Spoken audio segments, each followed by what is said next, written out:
Swayam Prabha. Digital India. Educated India.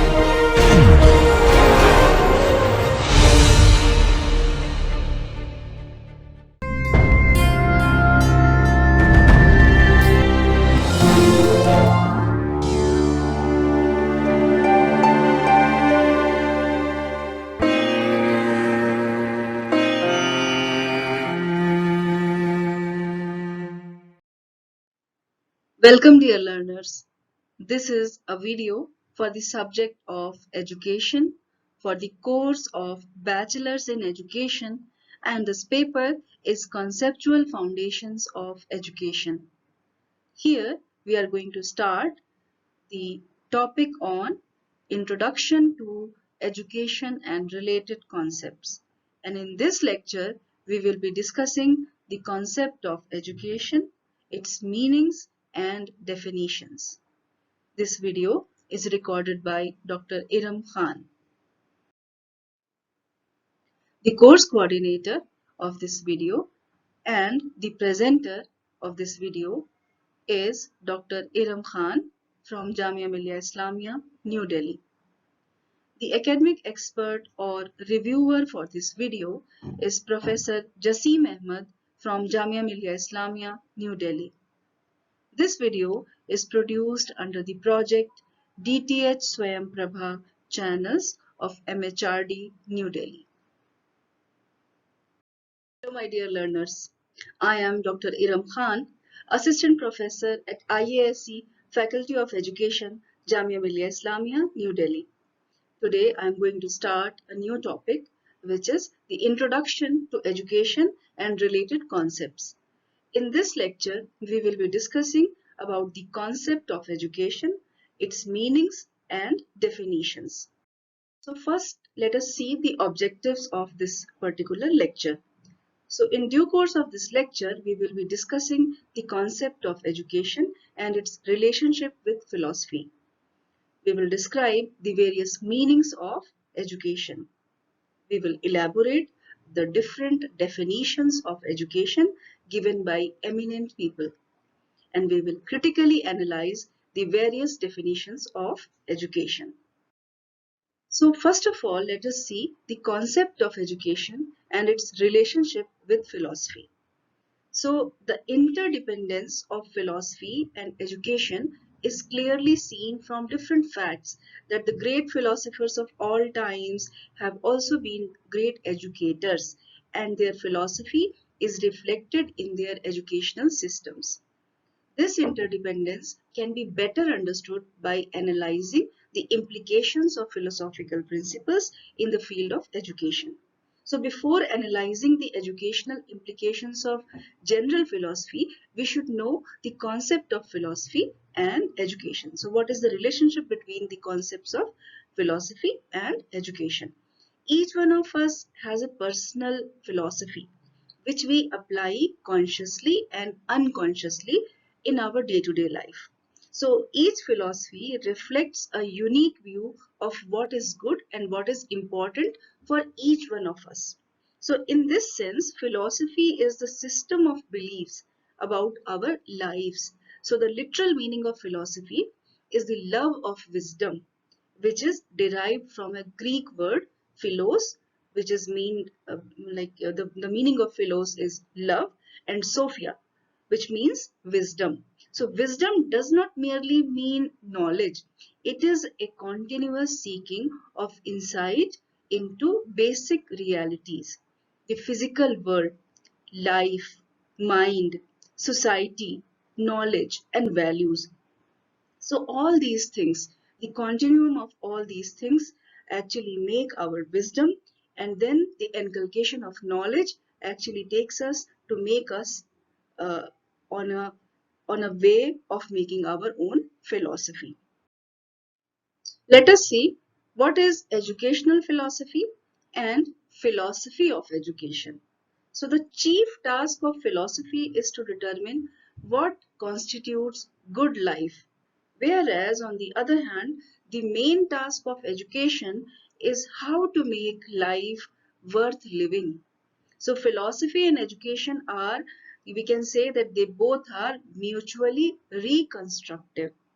They give and take from each other. Philosophy deals with the goals and essentials of good life, whereas education provides the means to achieve those goals of good life.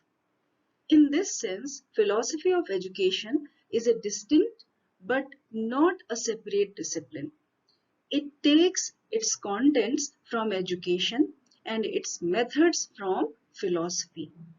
The process of philosophizing about education requires an understanding of education and its problems.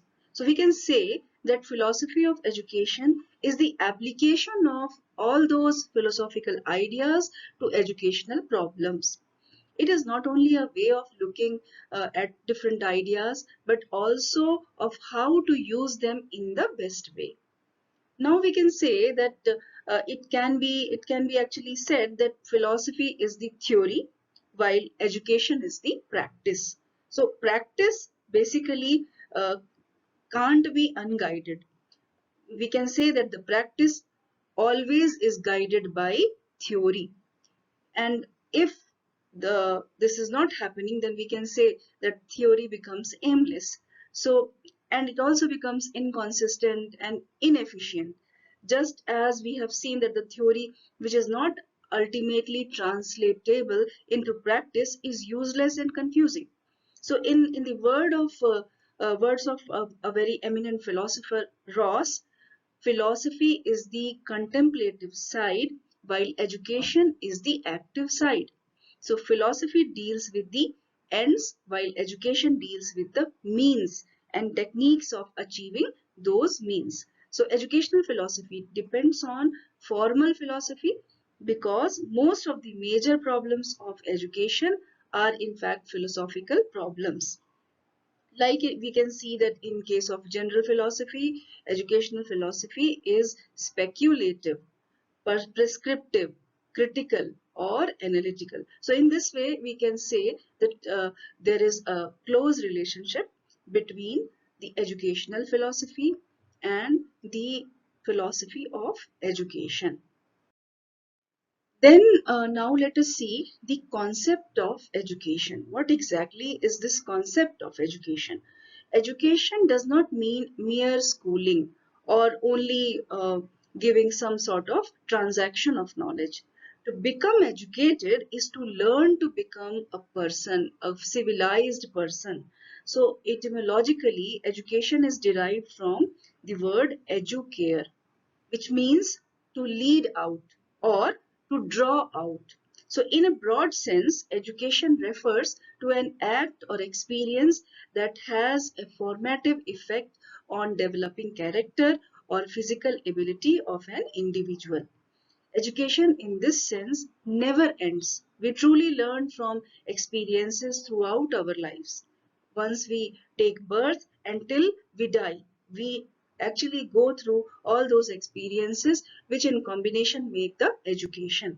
So education and philosophy are inseparable because the ends of education are the ends of philosophy, which we can say in other words is the wisdom, and the means of philosophy is the means of education, which is inquiry, which alone can lead to wisdom. Any separation of philosophy and education inhibits inquiry and frustrates wisdom. So, education involves both the world of ideas and the world of practical activity. Good ideas can lead to good practice, and good practices reinforce towards the good ideas. So, we can say that each of them are directly proportional to each other. So, in order to behave intelligently in the educational process, education needs direction and guidance, which philosophy can only provide. So we can say that philosophy is not only a professional tool for the educator, but also a way of improving the quality of life because it helps us to gain a wider and deeper perspective on human existence and the world around us. The next point of discussion is the meaning of education. So we have to see the different perspectives in which we are going to discuss the meaning of education. The first perspective is the narrow meaning of education. In its narrow sense, school instructions are called as education most of the times. So in this process, the elders of society strive to attain predetermined aims during a specified time by providing pre-structured habits of knowledge, or you can say all those things which are pre-structured in the form of in school instructions for the children through different set methods of teaching. The purpose is to achieve mental development of children entering the school. So in this process, the teacher is the most important factor and the child is assigned a subsidiary role. The teacher is expected to instill in the child's mind ready-made doses of knowledge.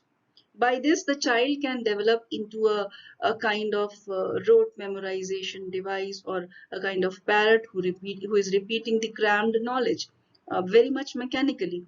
But this child cannot attain the wholesome development of the personality. So we can say that in shorter words, such knowledge strangles the natural development of the child, and hence in it actually is of no use of for the child, for the further life of the child. So this in this spirit, the school education has merits of its own, but there are a lot of different demerits also.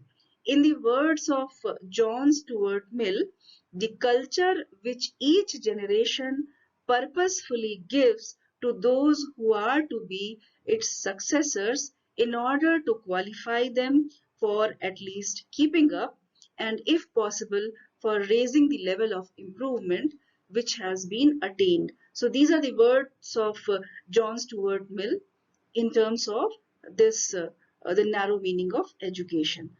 To make this narrow meaning of education more clear, we let us go ahead and see few of the definitions given by some other educationists.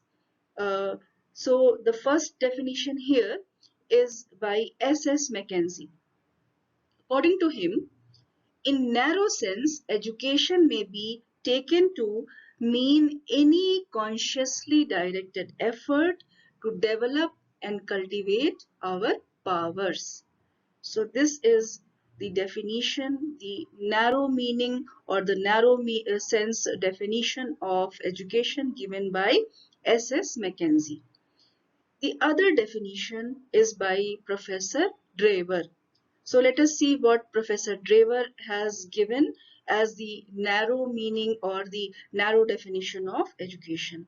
According to him, education is a process in which and by which knowledge, character, and behavior of the young are shaped and molded. So these are the words of Professor Draver. The next definition is by G. H. Thompson. He says the influence of the environment on the individual with a view to producing a permanent change in his habits of behavior, of thought and attitude. So these are the words in terms of the narrow meaning or the narrow definition of education of G. H. Thompson. So these are few of those analogies in terms of narrow meaning of education. Now let us see the wider meaning of education. In its wider sense, education is not the communication of information by the teacher or the acquisition of knowledge by the child. It is the total development of the personality. In this sense, education consists of all those experiences which affect the individual from like starting from the birth till death. So in other words, we can say that education is that process by which an individual freely develops his or her self according to his or her nature in a free and uncontrolled environment. So in this way, education is a lifelong process of growth and development. Such education is not confined to the limits of time or place or to any individual. So any person who gives the child a new experience can be the more knowledgeable other or the teacher.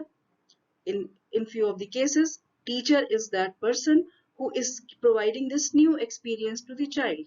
And the place where this giving and receiving takes place, this giving and receiving of knowledge takes place, may be termed as a school.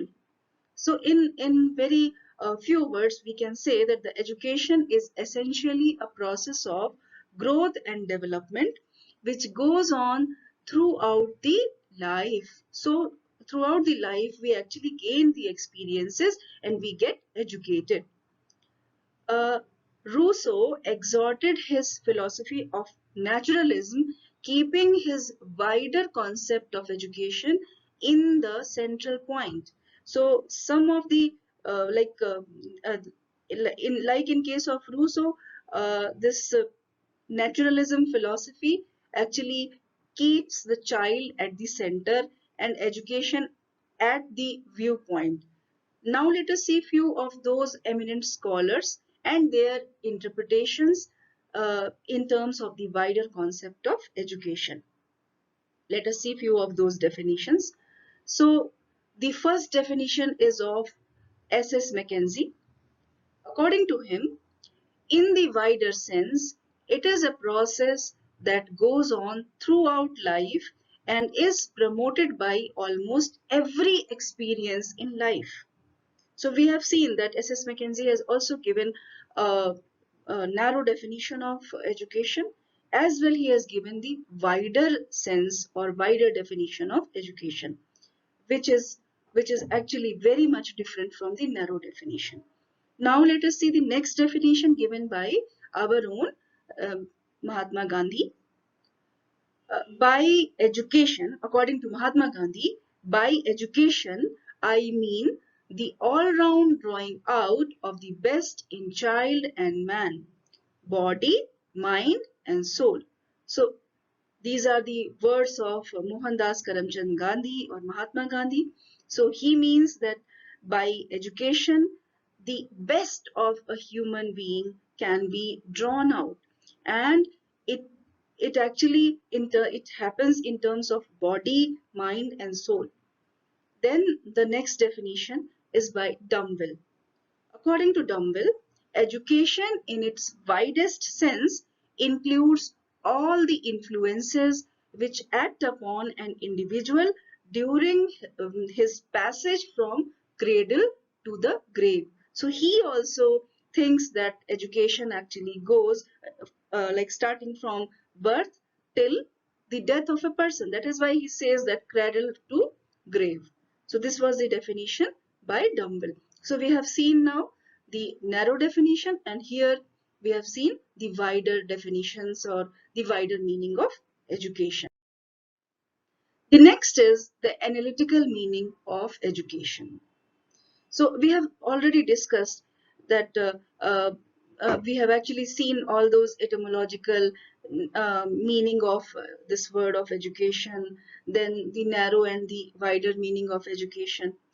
Now let us see that let us try to make the meaning of education more clear by explaining its constituent factors in greater details.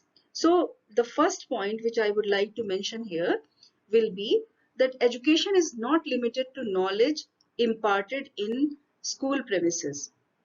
So it's a preconceived notion that students get educated in schools, but actually that is not the real education. So education cannot be confined to the process of giving knowledge to children in schools only. Its program goes on from birth till death. We have seen the wider meaning of education, which says that education starts from birth and it goes on till death. So in other words, we can say that everyone learns something or the other throughout the life by various experiences and activities. And all these inculcation of experiences and all these activities constitute education. So this was the first point which I would like to mention. Then the second point is that education as the development of child's innate power. So while explaining the etymological meaning of education, we have made it clear that education is developing the native endowments of a child rather than something forced into the mind from outside. So Edison has very rightly remarked that education, when it works upon noble mind, draws out to view every latent virtue and perfection which without such help are never able to make their appearance. So this particular point emphasizes that whatever is inside is actually manifested by the means of education. So child is actually having certain sort of things, certain sort of knowledge or preconceived things with this child, and these things are manifested or nurtured in terms of giving education to this child. The next point of emphasis is education as a dynamic process. This is where something which is very much interesting. We can't say that education is a static process or it stops at some end. No, education is a dynamic process. Education is not a static but a very much dynamic process which develops the child according to changing situation and times. According to some of the very much important educationists, education is a purposive activity, always pursuing some aim of life to which an individual devotes himself fully. Then the next point of discussion is that education as a bipolar process. Adams, in his book Evolution of Educational Theory, he has actually mentioned that advocating education as a bipolar process is something which can be said, and he has analyzed education in few of those parameters which we will be mentioning. So what were those parameters in which Adams has actually analyzed education, and he says that it's a bipolar process. So what are those points? Let us see.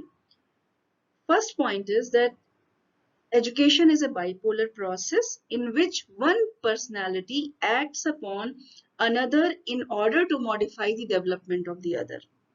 So we can see here that uh, one person, one more knowledgeable other, is transferring some sort of experiences to the other person in order to modify or develop this other person in any sort of or in any area of knowledge.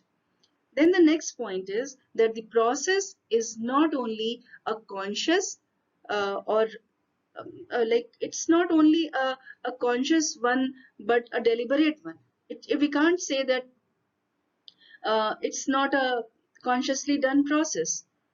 It's a it's a consciously done process. Somebody is willing to educate another person.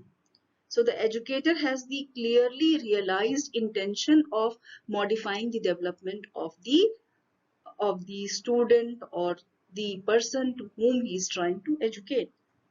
Then the next point of emphasis is that the means by which the development of this person who is receiving the education is to be modified. Actually, it is in two folds. The first one is the direct application of the educator's personality to the personality of the receiver.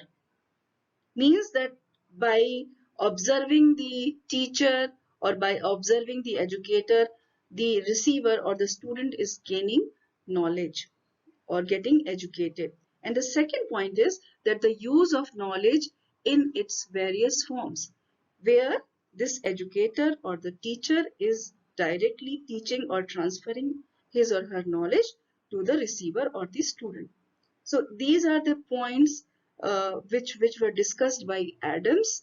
Once he said that education is a bipolar process. Education is a bipolar process, which is something which is mentioned by Adams. So these were those points which he emphasized while saying that education is a bipolar process. At one end is the teacher, at the other end is the child. So while talking about the analytical meaning of education, the next point of discussion can be, which is actually said by John Dewey, that education as a tripolar process. So just like Adams, John Dewey also regards education a process of development. The difference of approach between John Dewey and Adams is that while accepting the psychological view, Adams emphasizes the importance of teacher and the child, whereas John Dewey emphasizes the sociological viewpoint also. So we can say that according to John Dewey, education has two aspects. The first one is psychological and the second one is sociological. John Dewey accepts the contention that education of the child should be according to this child's native endowments, but further he asserts that the development of a child does not take place in a vacuum. Actually, there is a surrounding environment or society which is very much important whenever we are educating a child. So it takes place in and through the society in which the teacher and the child both live. So we can say that it is the society which will determine the aims, contents, and methods of teaching. So in this way, the process of education contains three different poles, which are named as the teacher, the child, and the society. So these three factors actively cooperate in the efficient and successful working of the educational process. Now let us come to the true meaning of education. What exactly is the true meaning of education? We have seen the narrow meaning, the wider meaning, then the analytical sense. But we have seen that none of them is the true meaning of education. Like some sort of areas are discussed in narrow meaning, some are in wider meaning, and some in the analytical sense. But what exactly is the true meaning of education? We have seen that in the narrow sense, education is a formal, conservative process, mainly confined to school campus. This formal process neglects the basic tendencies, interests, and capacities of children and forces down predetermined habits of knowledge through different set methods or different methodologies adapted by the teacher. So we can say that it does not promote the natural development of the child. In the wider sense or in the wider meaning of education, education becomes a vague and informal process aiming at nothing but allowing the child uncontrolled freedom for different type of activities. Through such a process, it is not possible to inculcate social, moral, and spiritual values in children. So we can say that both the processes are one-sided and emphasize the two different extremes. The real concept of education is a synthesis of these two processes, both the wider and the narrow. So this synthesis will develop the child to the uh, basically fully educated according to this child's inherent tendencies, which with different emphasis or with emphasis on concurrent development of society, of which this child is an integral part of. So such an education will develop both the child and the society to higher and higher positions of glory and cultural eminence. So we can say that uh, if we want to conclude a true meaning of education, we have to take the best of the both, and we have to make a kind of combination of different phenomenons while defining the education in its true sense. Uh, Now let us see that what exactly we can do while defining education in its true sense or the true meaning of education. So we have seen that it's clear that that education is a process of growth and development. However, it makes this concept more clear by different definitions which are given by people of eminence, but we can categorize these definitions into several categories. The first category of definition of education in its true sense can be, the category can be education as a process of drawing out of innate powers. So in this category, which is the education as a process of drawing out the innate powers, the first definition is of Socrates. Let us see what is this definition. According to Socrates, education means the bringing out of the ideas of universal validity which are latent in the mind of every man. So this is given by Socrates. The second definition is by Vivekanand. He says education is the manifestation of perfection already reached in man. Then the third definition is by Froebel.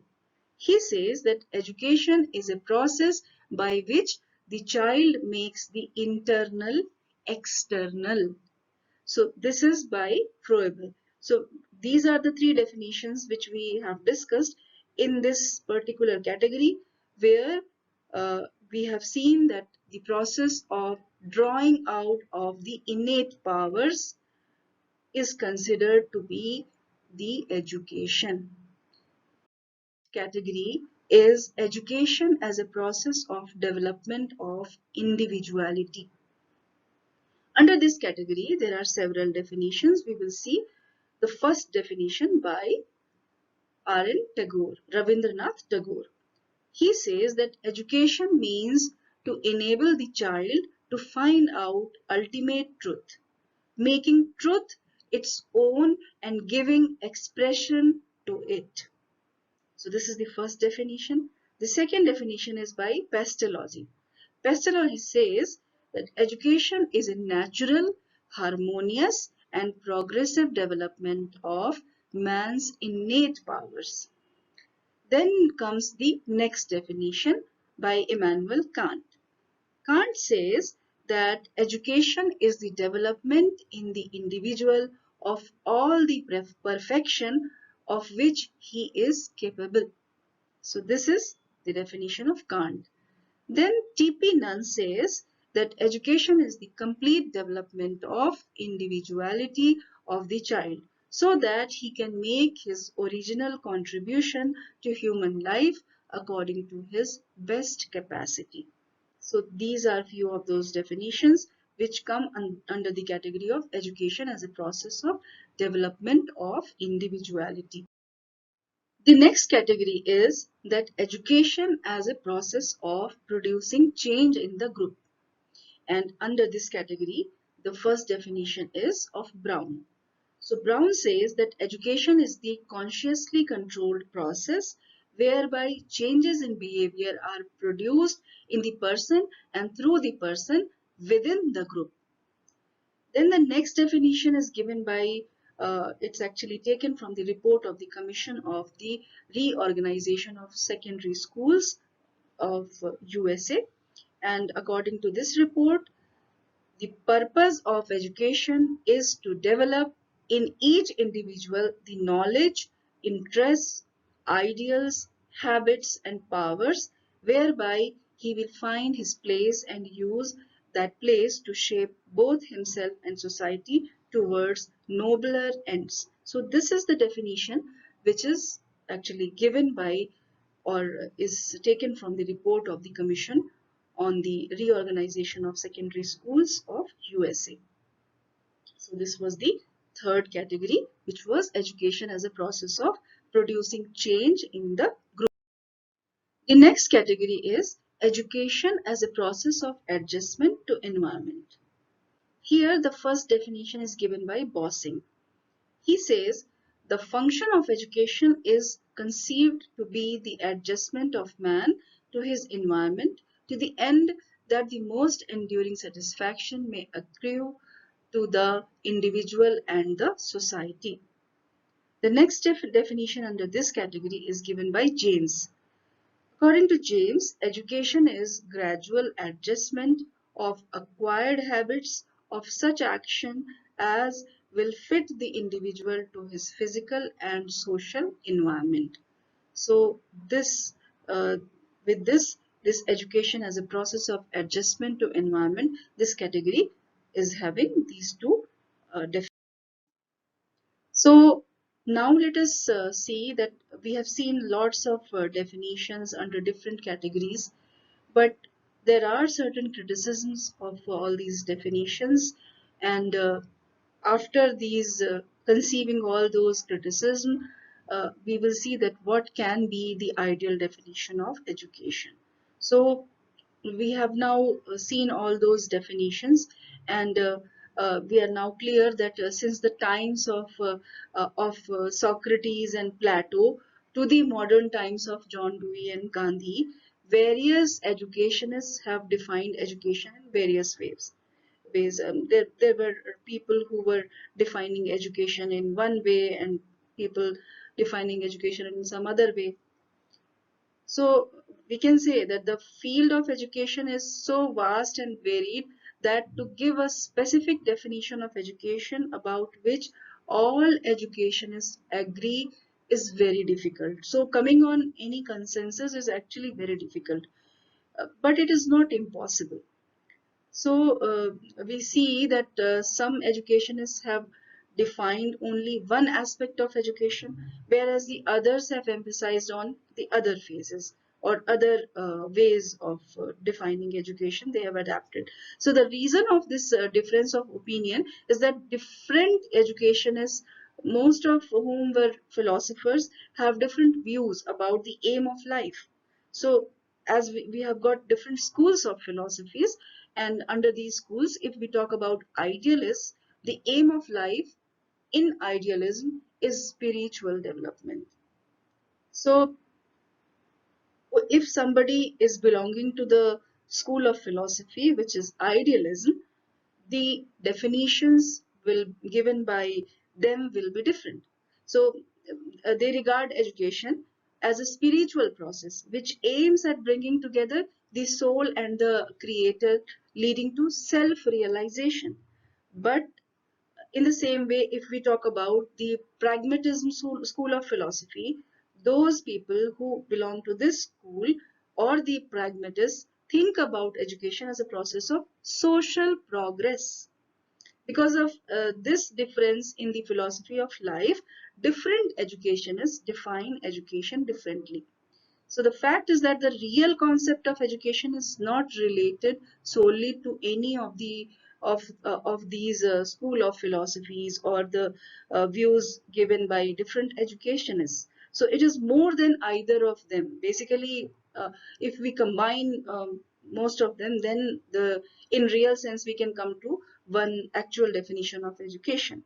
So in real sense, education is a sort of synthesis of all the viewpoints which we have discussed up till now.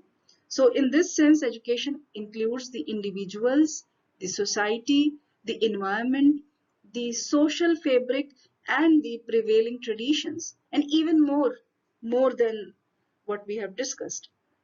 Every single day is adding to these definitions of education. In today's scenario, even the online environment is one of those areas of study or gaining knowledge, which is adding up and recreating the definition of education. So the definition of education is very much comprehensive, and and we can say it can be inclusive in many senses. So we can't say that this one is the ideal definition and this one is not the best definition. So these were the like the criticisms which were done for the different definitions of education. If we try to make a true definition of education, what will be it look like? So the different meanings of definitions of education, as we have seen, lead us to the conclusion that education should have a comprehensive definition. So education may be defined as a purposive, conscious or unconscious, psychological, sociological, scientific and philosophical process which brings about the development of the individual to the fullest extent and also the maximum development of society in such a way that both enjoy maximum happiness and prosperity. So we can say that in few words, we can say that education is the development of individual according to this individual's needs and demands of society, of which this individual is basically a part of. So according to like if we talk about some definitions which are near about this all these characteristic features, T. Raymond has remarked that education is that process of development in which uh, consists the passage of human being from infancy to maturity, the process whereby he adapts himself gradually in various ways to his physical, social, and spiritual environment. So you can see that there are a lot of components which Raymond has actually included while remarking on education or while giving his own definition of education. So to a certain extent, we can say that this definition looks good. These are few of the references and suggested links which were referred while creating this lecture.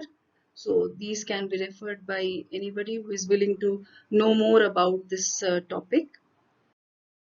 So with this, now we have reached to the end of this lecture. Let us quickly summarize what we have studied today.